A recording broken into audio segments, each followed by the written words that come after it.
Hello, everybody, and welcome to this week's edition of Your Mortgage Process. I, of course, am your host, Greg Wareham. Got a great guest for you today, Mr. Robb Costomiris. Robert, Yes. welcome. Well, thank you, sir. Thank you for having me. And you started off lying, saying you have a great guest. So. Now, you're with MIOYM Equities, correct? Yes, sir. Robert, what is that? Is that an acronym for something? It is. The founder, Mark Cox, Okay. very introspective person, very spiritual person. It Sure. stands for mirror image of your mind. Take a Oh, look. pretty good. All right. I like that. Now, and you're the Director of Investor Relations, and it's a private equity firm, Yes, correct? sir. Yep.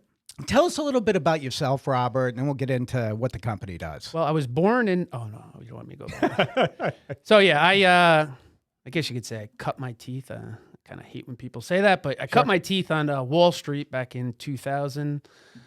If you could picture what a boiler room looks like, we were completely legit, 100% above and board. We were Did they throw the Ferrari keys across the table? no Just Ferrari checking. keys Okay. that I saw. We had a Long Island office, and they always talked about how there was Ferraris and all these big cars parked out there. Yeah. But I worked in the city, so you don't see anybody's cars. You Right. see, I took a cab instead of the subways. Sure. So I was always interested in that. I never got to see that because 9/11 came and knocked out that building. But so I started on Wall Street. I mean, I walked in for this interview, and it's funny because I was DJing before that. You could all laugh as you'd like. And we will later. Yeah, no, I We're know. gonna get a sample 100%. I laugh on myself. I accept it, though. I accept it. It was a great job, man. I made a lot of money in Sure. 3 days of work, and I didn't have to work the rest of the week. So it was Right. great for me. But I just came to the point where I needed to do something real. And for those that aren't watching on YouTube, I was holding up air quotes when I said real. So I answered an ad for a stockbroker trainee job, got licensed, started off cold calling. My career really evolved. I was 21 years on Wall Street. Okay. And I went from slinging stock, cold calling, to I partnered up with one of the guys that I started out in the business with. We took our test on the same day. We studied together. We didn't partner up right away, but we were always, right near each other at all times. And there was one point where I think he brought it up to me where said we should start doing seminars. Okay. So I went more the financial advisor route, and doing this is where I learned that educating people in what they're doing helps you sell so much more, and it makes it so much easier to educate people in what they're doing. I'm going off on a tangent. No, we're both really Apologize. like-minded on that. I couldn't agree with you more. Education's kind of the key to everything. Yeah, I love selling, but if you educate people and you help them more, it helps you sell. Sure. A lot easier. And that's what I learned with financial advising. And that's when we started bringing a lot more assets. And it was 2007, 8-ish. And we had a whole seminar schedule planned out. And he goes, I think it was at April. I forgot the exact date when the market plunged like 1,000 points. Right. He goes, we just got to get on the phones. Let's cancel these seminars. And I just looked at him. I go, no, I just had my daughter. I just bought an apartment, my first ever apartment. Sure. And we also bought an investment property at the same time. So it's like, Yeah, you got a couple things up in the air. yowza. And I looked at him, I go, no, we got to go full-fledged with this. That's it. And we did raise more money that year than we had ever raised. That's great.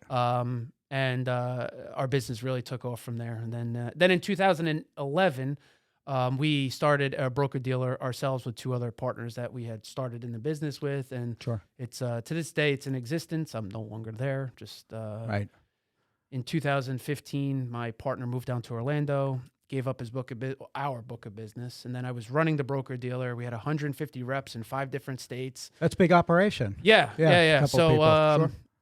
Sure. it was, run this book of business, run the firm. I tried doing it for a little bit. It was a little too much. I couldn't get my feet on the ground. So I had sold my book to the business, and then we worked out a different pay arrangement because I was commission only.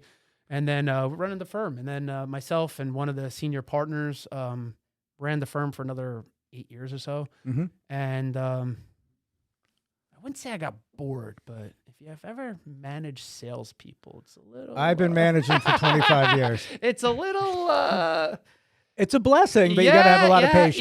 Yeah. And I love sales guys because they're usually go-getters. They're outside the box thinkers, but they're not the most go-getters when it comes to their business and doing stuff. So I kind of got a little sick of that. So fast forward, I send out a text to about 20 different people, close friends of mine, just saying, hey, I need, can anybody introduce me? I'm looking for something new. And Mark Cox, the owner of My Home, called me back before the phone hit the table. That's not even an exaggeration. It's the truth. Okay. I see him calling, and it's kind of like, all right, I sent you a text. I don't really need a call. So I wasn't going to answer it, but then I answered, and he's like, I want you to come work for me. I'm like, Mark, you can't afford me. He goes, I can afford you. Just, can you meet me for something, coffee, drinks, lunch, whatever? Sure. I was like, all right, I'll meet you. And he told me his whole operations and what he was doing. I was literally, my jaw was on the table while we're eating lunch. And I was like, yeah, but where do I fit in? So what they are is a distressed asset private equity firm. They focus on single family residential. Mm-hmm. I go, I know nothing about real estate. I had an investment property. I mean, that was a disaster to say the least. Learning experience, but a disaster in my opinion. It happens. You got to know what you're doing. Well, so my wife said, for a while, my wife was angry over it, as I'm sure my partner's wife was as well. We were putting so much time and money into it. I kind of flipped the script and I said, you know what? I go, this is one of the most expensive learning processes that I'm going to go through. I'm going to make it worth my while. So I learned about it. I knew, how to get an engineer to come in and look at stuff, the home inspector, what's the home inspector doing? What's this? What's the home look like? Where is it located? Sure. Things of that nature. So I learned a lot from that. And that's why I said to Mark, I was like, I'm very interested in real estate, but I know nothing about it. He goes, how about this? You help me raise money for my business. I'll bring you in and I'll teach you all about the real estate world that you don't know. Now, when you look at the equity company that you're with right now, what specifically do you guys do? So Mark had designed a proprietary technology. And when I say proprietary, he did design it, but it's actually a culmination of information that comes in. It's multi-state MLS systems. It's different industries like programs where he gets the raw data. And the technology combs through the data looking for properties that are coming to the marketplace at a 60% discount. And then it pops up it actually sends them out an offer. I think it's like 5%. Let me back up for a little bit on that, Rob. So, all right. So there's a proprietary software, it's got different algorithms. The spiders go out to different places, and the key is to identify properties that are selling 60% under market value. Now, is it generally like an REO property? Is it a foreclosure? Because it's probably not listed on the MLS most of the time. Both of those. Believe it or not, some are. Okay. Whether if somebody's going through a divorce, somebody died, passed away, something of that nature. Sure. That's when it pops up on the MLS. More so than you think, it does pop up on the MLS. Okay. But yes, REOs are big division. That's what I was going to get into in a second. Is we have a team of analysts. It's 4 individuals. 2 are responsible for evaluating the properties that the system sends out offers to, making sure A, it's a real property, B, it's not too dilapidated, and that we can actually do something with it. Sure. And also making sure that it's a property, not just land, because a lot of times, land will pop up there, and the technology doesn't know that there's not an actual, I don't know what the real estate world says it, it's a dwelling, an actual dwelling structure on it. Yeah, structure. So they actually do their own analysis. They're also making sure all the comps that the system provided are real. And believe it or not, a lot of them are not even close to. So I'm going to back you up a little bit so I got a clear understanding on it. So the system's automatically looking for properties that are distressed that we can get significantly under market value. Once the system identifies one of these properties, it automatically generates an offer that gets sent out to purchase the property. Yes, sir. Correct? Yep. So now once the offer's been sent out to purchase it, we then, because I would imagine a lot of them are in bad condition, right? If foreclosures are in bad condition, there's going to need to have work performed on the property to make it resellable. So once that offer is accepted, is that the time you do your due diligence and send a human being out to the property to look at it? Yeah, once the offer goes out by the system, that's where the technology ends. Got it. It pops up on a spreadsheet she's the manager of all the REO division. Okay. Pops up on her desk, and she gives it to the analyst and says, "Take a look at these properties. What are we looking at? Mm-hmm. What is it worth now? Right. what's the after repair value on the property, and is it all in line with what the system is looking at right now? And if it all lines up, then we get contractors to go out to it. I'm getting ahead of myself. I'll rewind in a second, but it's part of the offer. We'll get contractors to go out. Once we have 3 contractors going out, they're FaceTiming with our construction department. We have a home inspector go out simultaneously. We put a statement of work together, and then we go out. And I'm getting way ahead of it. I know I'm going a little fast. No. I appreciate that. All right. That's how the process basically works. And then assuming everything falls into line, we'll go through with that offer if they do accept it. Got it. Just because we're in contract, and I know a lot of people won't like this, but it doesn't mean we're going to fully commit to it. But if it doesn't fall in line with what we're looking for, sure, back out right away. Okay, that makes sense then. So the system's going to identify something. Then once it's identified, the SWAT team goes into motion. Yeah. Right? All right, let's figure out what this is really worth. Let's get 3 people out there, contractors out there, to evaluate what the cost to cure would be on the property to resell it. And then we can officially go under contract. Yep. Right? Yep, that's exactly how it works. So now when you look at the contractors that go out there, I mean, I was reading you do business in 42 different states. It's really 38 states. Okay. We're looking for properties in 42, but 38 are our main ones. And then of those 38, we're really looking for metro areas, Sure. like kind of like tier 2 cities, like Pittsburgh? Pittsburgh's one of our biggest ones. Minneapolis. It's a great area, Yeah, by the way. yeah, It's yeah. a great Well, day. I mean, family lives out there. Funny story. Yeah. My business partner and I, we this is one of the worst business trips we've ever been on. And Matt, if you're listening, he'll probably give a thumbs up to this just for the story alone. So we go out there. We had a client, a pretty decent sized client, and we're like, hey, we're going to come out there. And usually when we go out to an area, I set 3 or 4 appointments over a 2 or 3 day period just to make it worthwhile. If one doesn't pan out, Sure. we have a couple others that make it worthwhile. This gentleman says, we're like, hey, if you can get a seminar together, we'll treat everybody. We'll, take everybody out to a nice dinner. We'll do a quick presentation, and, we'll, try and take care of you some way, shape, or form, because in the financial world, you really can't pay anybody to do it. Sure. But, we could lower our commissions and stuff like that. So he was like, sure, I'll do it. Over a 3-month period of time, he's like, I got 20 or 50 people. I'm not exactly sure. It's a good range. Oh, Okay. yeah, I mean, for us, this was like shooting fish in a barrel. We're Sure. like, great. I stopped looking for other clients to go see. So I think I had one other appointment in the area. So we go see him earlier in the day. We go to see his business, and we're driving around Pittsburgh. I'm like, Jesus Christ, this place is horrible. And no offense to anybody that's in Pittsburgh. It's not like this anymore. But, I mean, it was desolate. I mean, buildings just shut down. Lights just flashing, 3 red, yellow, green lights just flashing just to go because there was no traffic anymore. Okay. It was like very depressing to be in. And so we were talking to him, and he was started off in manufacturing for steel. Was in Pittsburgh. Now he got into something else. I forgot what he was doing. I think he was a welder or something. I forgot what he did. And so we go to his office, little trailer, nice little office. Like, oh, great. So how many people? We got a reservation at that restaurant you told us about. We got the whole back room. He goes, yeah, so I think we're down to about 5 people. So in my head, I'm like, yeah, 5 people. That's Right. We're here. still Let's great. go. Yeah. He's like, oh, so we'll see you at 6 o'clock. Great. Shake hands. My partner and I go back to the hotel. We're getting changed. He's like, oh, it's only 5 people. I'm like, yeah, but it's still 5 people. It's Sure. great. We get to the restaurant. 1 person. Ooh. 1 person with him and his wife at this huge table for almost 15 people. Well, did he buy? I think he did do something, but it wasn't anything major. Sure. It wasn't, Sure. anything to move the needle. So, we didn't have the best. But now, getting back to Pittsburgh, now a lot of the casinos, a lot of the software companies have moved in, and Pittsburgh's booming. So Beautiful. It's a beautiful city where you could still, and it's an affordable city. yeah, and in that area. the houses aren't too crazy. Right. They're still, reasonably priced, and a lot more so because of what happened with the steel industry. I had uncles that worked in the steel industry. So my parents met in Pittsburgh. Okay, yeah. And where my dad's originally from is this town called Sharon, Pennsylvania, which is about 50 miles north of Pittsburgh. And it was a steel town.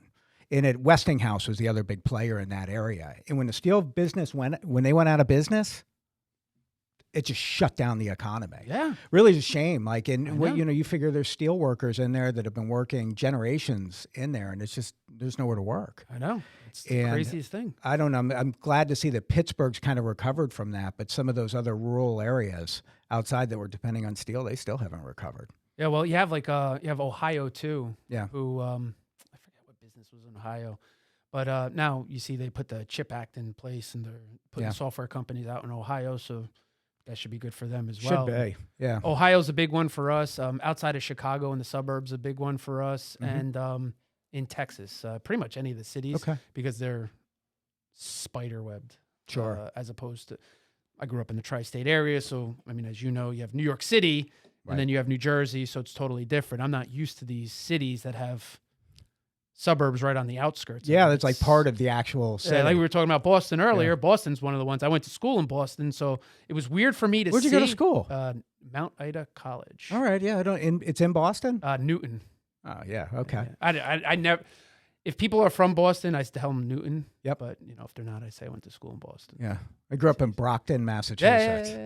Yeah. Home of Marvin Hagler and Rocky Marciano, for those that don't know. That's what we're known for. Great middle-class town growing up there. Going to Boston was a shell-shocking for me, coming from the tri-state area. Oh, yeah. Boston's fantastic. No, now, one of my favorite me and my cities wife in the country, yeah. love going up there now. Like twice a year, we like to go up there just to get away. Yeah, no, it's so beautiful. Nice. Yeah. So now when you identify a property, it's always single-family homes, correct? Yes. Yep. Is there a particular model of home? Like, do we look at bi-levels or split levels, colonials, or is just anything that's a single family? Generally single family, but the ones that we mainly focus on are usually bi-level, but we don't discriminate. Yeah, I ask because it kind of makes sense to me. If you have a model that you're going after, now all the contractors are familiar with that type of a property. Yeah. So it also depends on where you buy, too. Right. So different areas have different types of homes. Okay. Like in Pittsburgh, there's the bi-level or colonial, if you will, and then they have single level ones as well. So there's nothing really in between. Like around here in the tri-state area, you have a boola base of homes to choose from, but yeah, you don't have that in other areas. So, you had mentioned before, so you go out to Pittsburgh to meet with some clients. It's really investors that we're looking for, correct? Yeah. So now, as an investor, so just to kind of review the model really quickly, we locate a property. Once it's located, the SWAT team goes into effect to kind of figure everything out and really validate it. We get contractors out to the property to put some different quotes together, so we know exactly how much the entire acquisition is going to cost with the build on it. Well, let me just cut you off right there. The contractors will give us what they think, but because they're FaceTiming us, we usually deal with one contractor, whoever gets in there first and can FaceTime, because a lot of them don't want to do that for us. Our contracting department will take what the contractors give us, pull that out, but also what they see as well. We have a program. I forget the name of the program. We just switched it a couple months ago, so it was PRM something. I forgot what it was. But it kind of tells us what a 2x4 costs in New York, what a 2x4 costs in Dallas, Texas, what it costs in California, and the cost of putting it in as well. We put the work in that our contract or construction department thinks that we need, sends it back out to all three contractors and says, this is our scope of work. This is what we want done, and this is the price we're willing to pay. Now you're kind of going back to these contractors and, Yeah. I'm going to say 1 out of 3 of them's kind of like, no, I'm not interested. Yeah. The other 2 are willing to work with you. So we're kind of like trying to control it, but also trying to work with the contractors. Yeah, that's really interesting. So we got a software that actually tells us what the cost of the raw material is by area. Yeah. Right? Yeah. And it actually didn't really occur to me that the cost of a 2x4 in New York City is different than the cost of a 2x4 in Pittsburgh, right? Yeah. It's different. I would imagine the cost of construction, the actual workers' time is a lot different. Yeah. Especially it's a particularly challenging model, I would think, over the COVID years, because there's just so many contractors are so busy, right? So it probably pushes the cost up from a contracting standpoint, I would imagine. Yeah, COVID kind of like slowed down a little bit for us because just because of the lending dried up. There was nothing to be, nobody was really, we sold a couple properties. Okay. But we couldn't buy too many properties. Yeah, it makes sense. Everything was through the roof, and it was tough to get people in there. It was only for a couple of weeks, though. It wasn't over too long. Makes sense. Well, I mean, as the supply chain kind of gets better, everything just becomes more profitable, I would imagine, right? Now the costs are going down. Well, we're in an interesting time now because interest rates are so high and housing prices are so high. Right. The one thing we have going for us is that there is no supply. So it's kind of an interesting time where we got to wait for the housing prices to come down to kind of match the interest rates. I'm going off on a whole tangent. Yeah, so no, I apologize. get it, Rob. So I was reading as well. There was some information on home ownership, and the properties are sold to first-time home buyers using government-backed loans. Could you talk about that a little bit? Yeah, so we don't buy a property, or we try not to buy properties. We have properties that are over this, but we try to keep the properties capped at $750,000 because the FHA loan requirements, they'll only fund you up to $750. I think it went up to $800 Yeah, just it went up. recently, and you would know about that more so than I would. So we try to keep it there for the simple reason that Mark, when he first started, he started off in Baltimore. So he's buying homes that were in like the $50,000 range. Sure. Fixing them up, selling them off for $150,000, $200,000. I mean, he was making money hand over fist for that time. And he'd be fixing up the home. He'd be fixing up the neighborhood. But, you know, the people who would be able to afford the property to get in there, he's really not helping the neighborhood in any way. And just a little rewind, Mark grew up in, I think it was Brooklyn, and really didn't come from much. So he wanted to find a way to not only give back to the neighborhood, but give back to the people that are part of the neighborhood as well. And the way he does that is our first-time home buyer program. And it's a rent-to-own model. And basically what we have people do is, and you'll know this in the mortgage business, is people who don't have bank-approved credit scores, let's say like in the 600s in this time frame. But they have a job. They really don't have any bad credit. They just don't have great credit.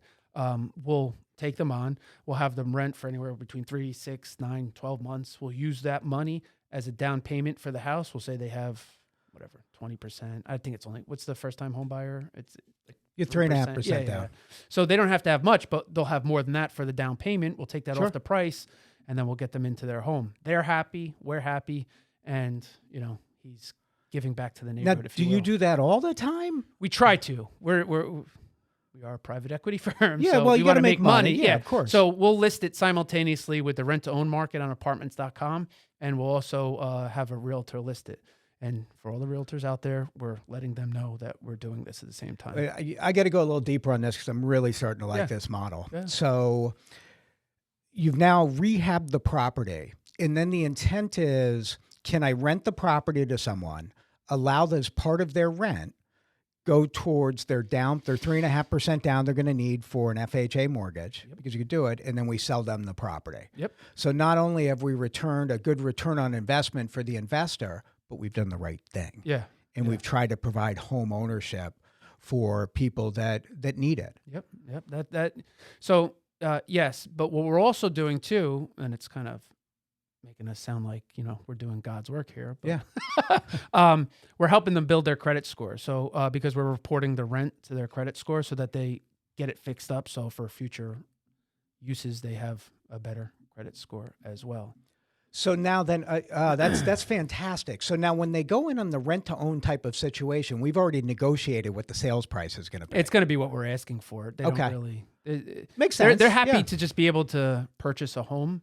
Yeah, and it's a fair price, right? So we get a fair price. Here's the market value. We allow them to build some equity. How much of their rent payment goes towards their down payment? Pretty much the whole thing, because whatever we're getting, we're making anyway. So it's right. We usually start the process early though, so it's within the first couple of months. So we're only showing 2 or 3 months. But so just to rewind a little bit, just touching on what you said with the rent is something that Mark had learned through COVID was to underwrite for appreciation is obviously the ultimate goal. I mean, obviously we want to get in there, fix a house, and sell it off for exactly what we're looking for. But it's not always the case. And we found out in COVID, you might have to play around with that a little bit. So he started underwriting for income. And what he's doing is he's learning how much he could make once it's fixed up, what the area is getting, because it doesn't matter what you put into it. You're only going to get a certain amount of rent. And he needs to see if it's a viable option for him to purchase, because if the rent is something that would cover the mortgage and then some, he'll do it. But if it doesn't, we back out of it. And ever since we've been underwriting for income, and now fast forward to now in inflationary times where the Fed's raising rates, it's helping us, because now investors are saying, well, what happens if you can't unload the property? It doesn't matter, because we're refinancing the property at the 12-month mark. Regardless of what happens, we're refinancing it. We're getting the investor out with their money plus their return, and then we go to we'll take out the mortgage, and then we'll simultaneously look for renters somebody to rent to own, or somebody to purchase the property. So now with the initial, I was looking through some of the numbers. So you have the initial investment plus the cost, right, to renovate the property. Now, and I was reading in there that for the cost of the property, on your end, you guys will finance up to 90% of that, right? Who's the company? Do you work with a company that handles that from a mortgage standpoint? We have a couple lenders. Okay. It's more hard money. Yeah, We have makes lines sense. of credit, so it's not exactly hard money, but it's Okay. hard money in the sense that we have a 12-month loan. It's interest Higher only. rates and points. Right. But it's a steady rate. So like while Yeah. the rates are going up, our Yep. rate's not going up. So Okay. it's still what we pay. Makes sense. So we have two companies we use, and then we have a couple others that we use on the side. And then we're trying to finance some of our properties as well as a company, then pay ourselves back a little bit lower of a rate. And then they also finance 100% of the construction cost. With Yeah, it. it's up to 85 to 90% of the acquisition price, Got and then Makes sense. 100% of the rehab. Okay, so then you can technically be borrowing over 90% of the value of the property with the rehab portion of it. Yeah, it comes out to be Okay. like about 95, 97%. So in that, we renovate it. Then at the end of that 12-month mark, you're going to refinance that property anyway to Yeah. get out of that loan. Yeah. Okay, makes Yeah, sense. Yeah. So what the investor is putting in is essentially the cash to close, and it's not what it sounds. They're paying for the 10 to 15% of acquisition costs that the lender doesn't cover. They're paying for closing costs, legal costs, and any carrying costs that the loan may incur. And generally, our niche market for the investor is around the $50,000 to $80,000 per property Okay, amount. About that, there's less, and then there's more from the investor standpoint. from the investor. And then for that, okay, we give 20% as of January 1st of 2023. It's going to go down to 17.5 just because what's going on with the interest rates. okay. And that's a guaranteed rate of return? Guaranteed as long as we're in business. Yeah. Huh. And actually, every form of documentation comes with a personal guarantee from Mark, the founder of the firm. Okay. So now let's just say this market shifts drastically, and we know that, and we haven't put anyone in there on the rent to own yet, and the market depreciates. So that 20% is first paid out to 17.5% moving into 2023 is going to be paid out to the investor first. And if that means that, Mark doesn't make any money on it, then Mark doesn't make any money on it. Correct. Yeah. Okay. Yeah. And I had conversations with him because I come from the securities world, as I mentioned. So for somebody to say that, it was like, what do you mean you don't make any money? He's like, yeah, I don't make any money. So there's two parts to this. So Okay. he was saying, yeah, I'd rather pay out somebody and have them make their money and have a client for life than to have somebody, get pissed because I couldn't pay them back their return. Even though they get their principal back, I'd rather them be happy. Sure. The other side of that is when he says he doesn't make money, instead of making 200,000, he's making 75,000. Right. No, maybe. Right. So It's still America. The real estate world's a little bit different than the securities industry. makes sense. Yeah. All right. So, Mark, I'm sorry, Rob. We're going to go to a quick break on everything. So, Greg Wareham and Rob will be right back at you. Hello, everybody. Welcome back. Of course, I'm your host, Greg Wareham at Your Mortgage Process. We have Robb Costomiris. Rob, are you Greek? I am. Are you 100% Greek? Nope. Greek, Italian, Scottish, and Welsh. Now, all right. So, you had your DNA test done. Yeah. How did that break down percentage-wise? I'm in the system. They know who I am. The CIA can set me up at any time. That's right. What was that? I'm sorry. So, what's the breakdown for you? So I thought it was going to be more Greek and Italian, but it's pretty much even with the Greek and Italian. Okay. And then, funny enough, my grandfather's parents, my great-grandfather came to the United States. His name was Euripides. Okay. Doesn't get more Greek than Yeah, that. no, that's pretty Greek. My grandfather's name was Socrates, maybe? Socrates. Was it? Yeah, Oh, swear to that's God. great. He married a Scottish woman. Interesting. So my great-grandmother was Scottish. Now, did you know you had any Scottish in you? So from my mother's side, this is where it gets interesting. Yes, because she was very waspy, if you will. And I thought I was Irish just by skin color and Sure. everything, and did the DNA test, and it just came out. I think I might be from England as well, but that Okay. falls into the Welsh and Scottish side. So yeah, it was pretty interesting to see the breakdown from Ancestry.com, and the more detailed it gets, which at first I was kind of like, it's BS, Right. and but now the more technology that they have to find it, it keeps changing at all times. I got to get another one done. I had one done like 15 years ago when it first came But out. are you on the app on Ancestry?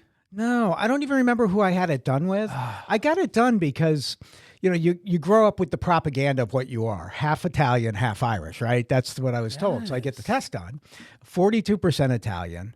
I'm 9% Irish, and then See- everything else is like Eastern European. I don't even know what Eastern European is, Well, but it's like German and those yeah, Western, you think? Croatian, Albanian, maybe? Yeah, Yugoslavian. All right, I'm gonna run with that's my that. wife's family. Shout out to my wife. My wife had it done. She thought she was half Italian, half Dutch. She's actually half Maltesian and half Dutch. that's And for those of you that don't know, Malta's an island off the coast of Italy. So yeah, she's Maltesian, the Maltesian princess. That is interesting. She So would be- I'll go. Fortunately, she won't listen to this, or she'd probably punch me when I get home. Maltesian princess. So it's a regular day that ends in Y. So, funny enough, growing up, my grandmother was Italian.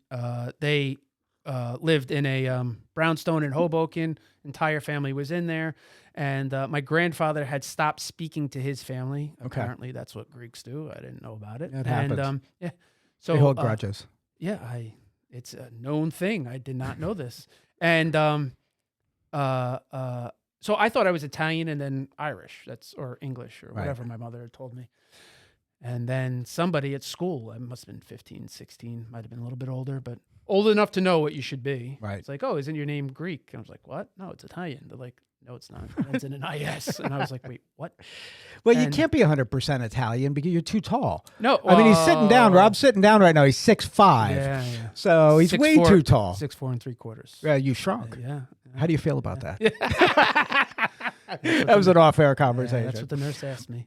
All right, so I'm going to come back in. I want to talk about the model again, go through the numbers in Mm-hmm. a little more detail. So, all right, so we buy a house. Let's say we buy a house for $400,000. Actually, I'm going to use this example we have here. We buy a house for $317,500. It's about $100,000 in renovation. That gives us an acquisition cost of about $417,000.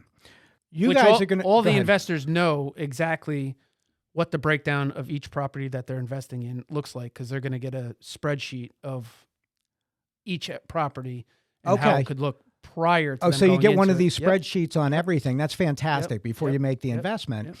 And really, you guys are holding the note on it. So then the consumer or the investor is going to be responsible for what, Rob?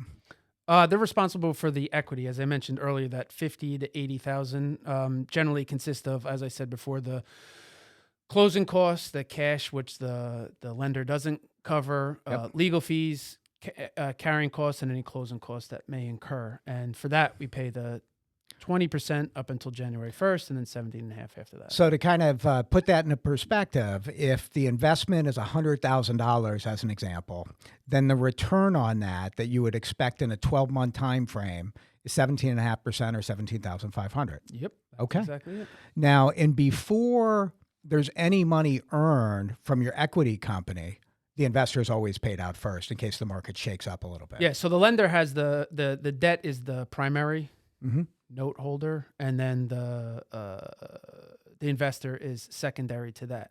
But what's interesting about what we do is because we buy them at such a low price, Yeah. is we're looking at the properties that are very undervalued or priced undervalued, I should say.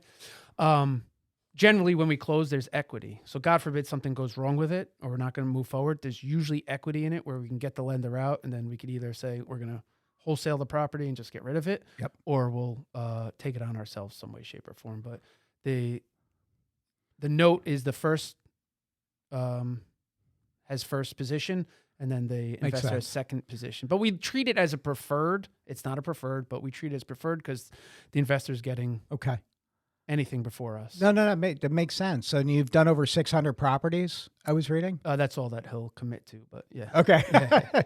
Have any of them went bad? Have you ever not paid the investor? No, not once. Okay. No. The properties have gone bad, yes, but we've always paid investors. And Mark has made it upon himself. And as we got into before, this is kind of like a hard one for me to swallow, is he says that coming from the securities industries, he'd rather do good by the investor and have an investor for life or through a couple of properties or just through a couple of years whenever they're willing, than to not pay somebody what they're owed. And when I say what they're owed, it's principal plus return, not just their principal. Makes sense. Because giving somebody their money back after a year, it's time value of money. You're not making any money on it. And is it 1 year? Is that the time frame? It's 12 months. Okay. I've implemented up to 24 months since I've come on board. Okay. No one's really taken it yet. They'll take it at 12 months and then go into another one. But yeah, they have up to 24 months, and they'll continue to earn the per monthly rate. So if you opted for 24 months, it's a 17.5% return per year for 2 years. Was that 34? Yeah, it's a big number, 35%. That's great. Yeah. So that's fantastic. I mean, from an investment standpoint, it sounds great. I just want to go back a little bit to this rent to own thing because it really hits to me personally, right? I love the fact that the way Mark and you have this company set up is that once this property's rehabbed, we're trying to rent this property out to someone who really needs home ownership. We tried, if they have a credit issue, we rehabilitate their credit. Now we obviously verify their income and everything like that, and try to put them in a position through the rent payments they're making to have a down payment to purchase this house from you at a pre-negotiated purchase price. Yep. That's fantastic. Yeah. And getting back to what I said originally is when Mark started out in Baltimore, he saw he's fixing up the neighborhood, but he wasn't doing anything for the people in the neighborhood. Right. And, if you get into the whole gentrification and everything, is basically what he was doing, but he wasn't looking to do that. So he wanted to kind of give back a little bit and help people get into properties that normally that either they thought they couldn't own or because of bank, we know how stringent, Sure. typical banks can be if they don't get creative in their underwriting. Plus, it keeps the inherent people in the community, right? Because gentrification can be a great thing to rehabilitate an area. Oh, yeah. But you're always forcing out the people that have been there historically. Right. And this gives the opportunity. And what, I'm sorry to cut you No, off, go is ahead. one thing that I've learned is, and I've only learned this since I've gotten onto Wall Street and I'm helping people, and I'll talk at the high level of professionals like architects, lawyers, entrepreneurs, like they don't know about money. Right. And then when you get down to the lower end where people aren't making money, they don't know about how to supplement their income or how to do different things or how to get creative into getting themselves into a home. Purchasing a car that they normally wouldn't be able to purchase. And I'm not talking about over leveraging themselves. I'm just saying just different ways of going about it. In a big chat, I was just having this conversation with a mortgage executive yesterday because we really want to put together a program for the schools that gives some sort of level of financial literacy. The challenge is they don't teach it. Yeah.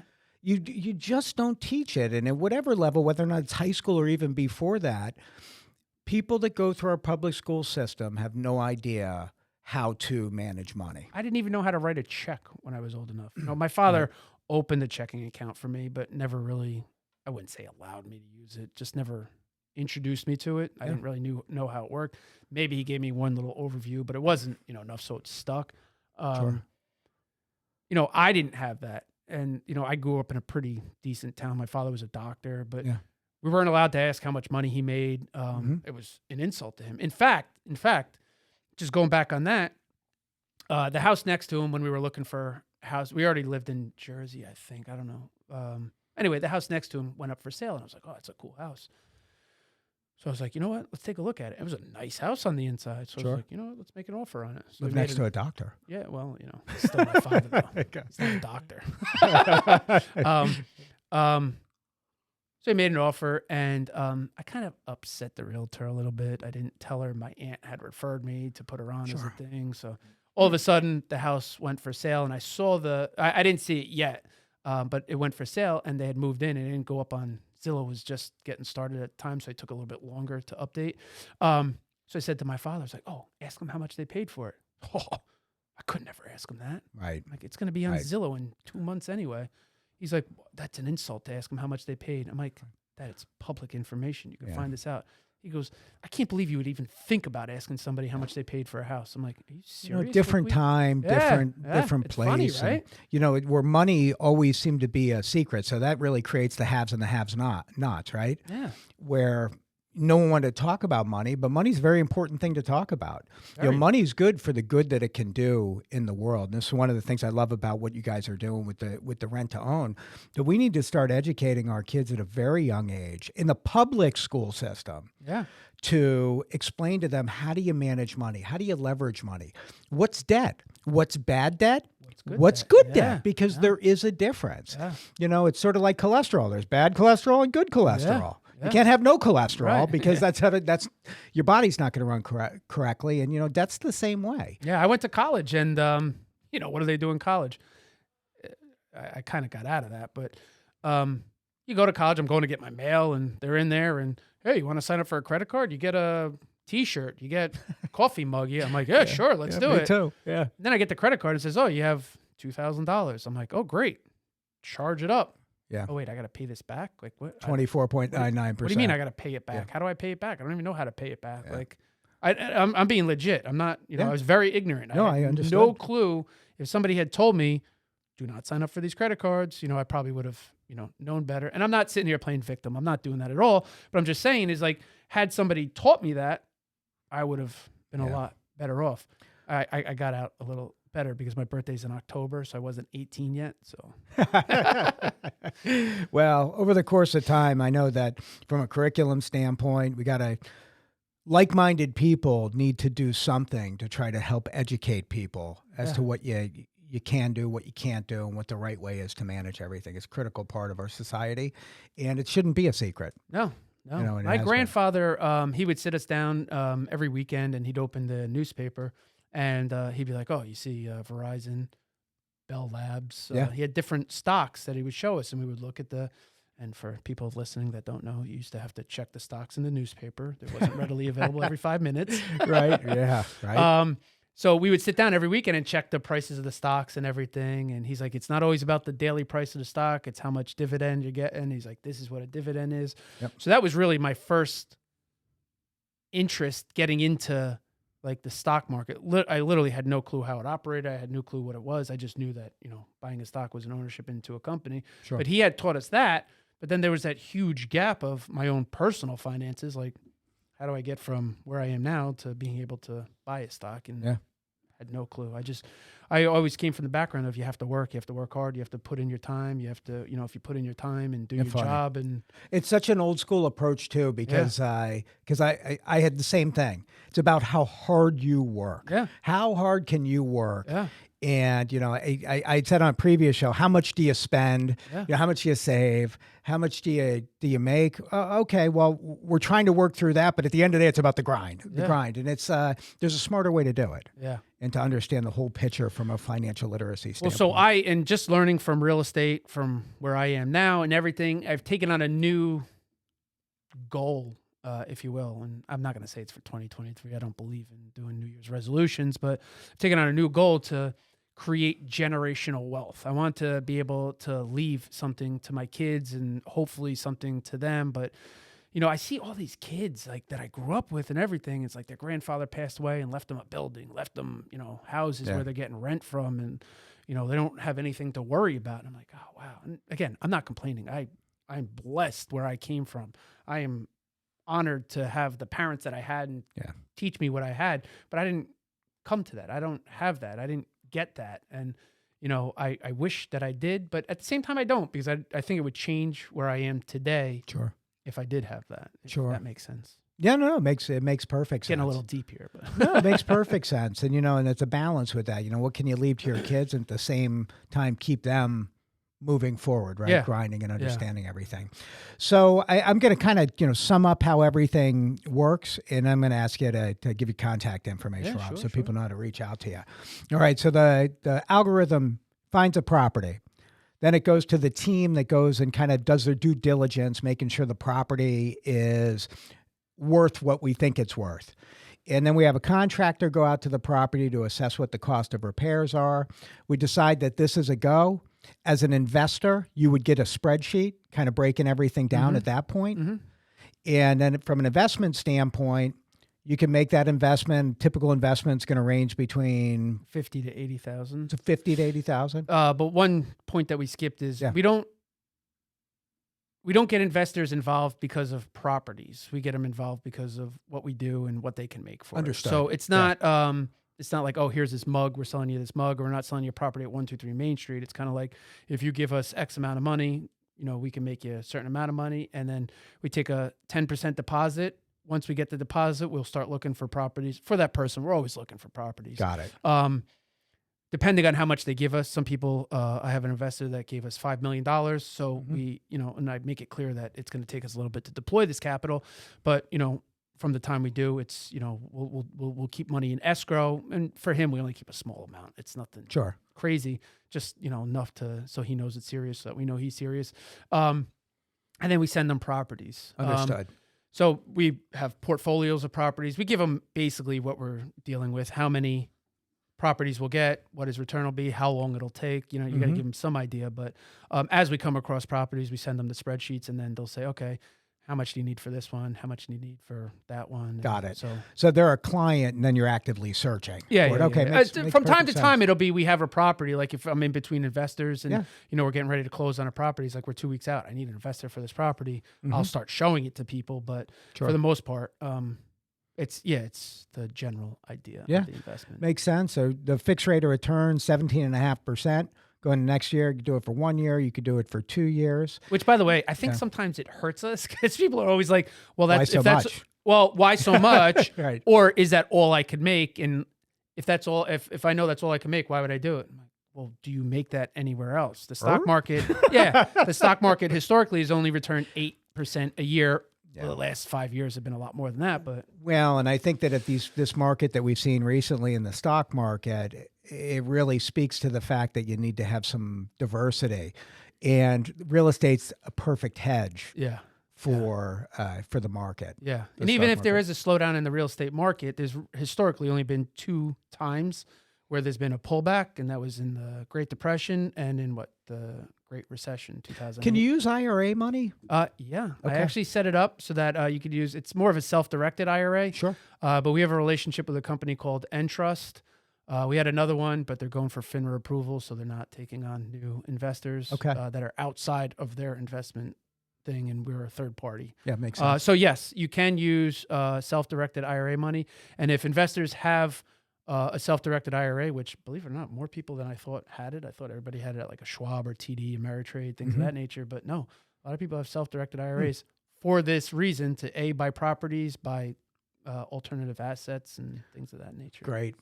And then to me, what I love the most about it, returns great, all of that. It's that now, and we try to sell this property to somebody in a rent to own when we can, use some of that money of the rent they're paying towards their 3.5% down payment they will need to buy this house and own it down the line. That's really great. Can we have you come on board and be a spokesperson for us? I'm a really good spokesperson. Yeah. I'm good at it. You're doing good. I'll go over. I love it. You're doing good. Hey, Rob, what's the best way for someone to reach out to you if they had any questions? So our website is myome.com. It's M as in Mary, I as in India, O as in Oscar, Y as in Yankee, M as in Mary. I probably should say mirror image of your mind, and that would be a lot easier to say. But MIOYM.com is one of the best ways. Okay. Or you could simply call me, which I know a lot of people don't. But what's your cell number? 914-400-7980. They could hit you up on LinkedIn. They could hit you up on Facebook, Messenger. For 2023, I've kind of said that I'm trying to put the social media side. LinkedIn, I'm always on. I am always on LinkedIn. But yes, Instagram and Facebook, I'm trying not to, because I found that my son, he has some special needs. And so like I'll come home and he's watching like YouTube and say, "Come sit with me, Daddy." And I'm like, I don't want to watch that. And then I'm sitting in my, in the living room after we eat dinner and everything. And because my wife and I are big on having family dinners and everything. That's great. But I'll be sitting in the room and I'll just be on like Facebook or Instagram just scrolling. And my son's in there by himself. And I'm just like, what am I doing? Like, what? Yeah. What am I doing? And one person that I listen to is Jesse Itzler. Okay. I'm not familiar. Like, when my kids, I have a good story for him. Like, okay. Really good story. When my kids ask me to do something, I always do it. Right. I will never be too tired for my kids. And I'm just like, why am I saying, how am I too?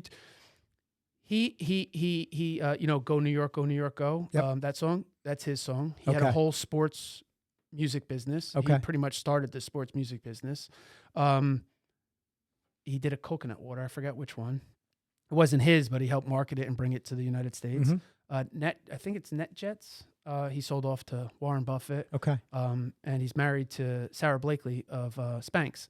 And this guy is one of the most down-to-earth people you would know. I read his book, Living with a Seal for 30 Days. Okay. Or 90 days. I forgot I think it's 30 days. David Goggins was the SEAL that came in to live with him. Jesse Itzler ran a 50 or 100-mile race. So it's one of those crazy races. So he was running, and he sees this guy running with a folding chair and crackers, and that's all he had, the whole 100 miles. Jesse Itzler had a whole team with him. They're driving with him. They have a tent for him to sleep in if he needs to sleep, food, everything. This is how he says it. I'm not making fun of him. Feet. Yeah. No, I think he even says that. Yeah. So, and this guy has a folding chair, a lawn chair. Like I think he described it as one of the fabric ones, nonetheless, the lightweight ones. Yeah. And he's eating Ritz crackers or saltines or something. I forgot what he said. And he's like, how's this guy doing this? And I'm sitting here with a whole team and I could barely make it through myself. So he found out who he was, reached out to him, and he says, listen, I want you to come and train me for this. Guy said no. And he goes, I'll only do it if every morning when we wake up, you have to do what I tell you to do. You can't say no. Right. Jesse goes, I'll do it. So he wrote this book, Living with a SEAL. I could send you a copy. I love this. I'd love to read it. So I read this at a time. I just had shoulder surgery. I had a torn labrum. Turned out I had a torn bicep also. So the recovery was really tough. And I never realized how much you use your shoulder. Lo and behold, when you have surgery, you find that out real fast. Right. So I read his book and I was like, oh, man. There's one term he uses, and I don't know exactly how he uses it, but it's something like embrace the suck, something along those lines. Right. And it's like, go after the things that you hate most. If you don't like waking up early, start waking up early. Start pushing yourself. If you don't like running, go run. Just run. Just do it. Don't even think about it. Just do it. So I started doing things like that. And, my life changed. I started getting aggressive. So then we were associated with this children's hospital in Westchester. So I said, hey, I'm doing a fundraiser. I see you're in New York City. Would you come to the fundraiser? If there's any travel expenses, I'll take care of it. But just having you there would be more than enough. And he goes, I'd love to. I just reached out to him on, I think it was Instagram or Twitter, not too sure. And it's funny that I'm getting off of it. And he said, I'd love to, only I'm leaving today. And the thing was in a week or something. Okay. So then I get another message a day later once he got back to, I think he was going to Georgia where he lives. And he says, he goes, hey, I kind of feel bad about that. Let me send you, how many people are you having? I was like, I think like 50. Sends 50 autographed Living with a SEAL books. Because I kind of gave a whole thing saying how it impacted my life immensely. And he's like, listen, I appreciate people like you. It's not, so he sent it and I gave it out and everyone, a bunch of my friends were like, yo, this is one of the greatest books I ever read. I go, right? Great. And I'm not the most educated person, so reading a book that's easy to read.